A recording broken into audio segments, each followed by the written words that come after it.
GDPR has some specific requirements when it comes to obtaining consent from a data subject. First, consent must be explicitly given.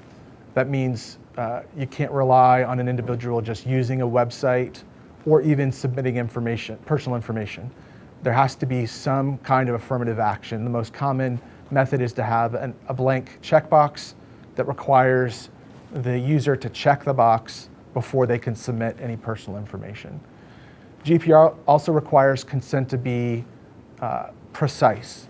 That means that it's not a best practice to lump consent to multiple different forms of data processing to one checkbox.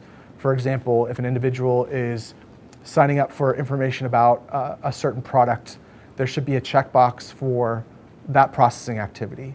If there are other requests from the organization like discounts or loyalty programs or charitable information or other businesses related to the entity, those should always be separate options for consent so that the user can consent to the least amount of data processing activities as is reasonable. GDPR also requires organizations to maintain records of consent.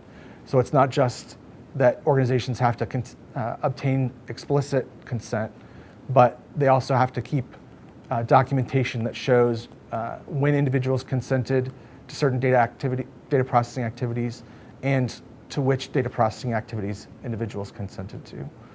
Finally, GDPR does not allow pre-checked consent where the user is required to opt out. GDPR requires that a user always take affirmative action and opt in order to provide valid consent.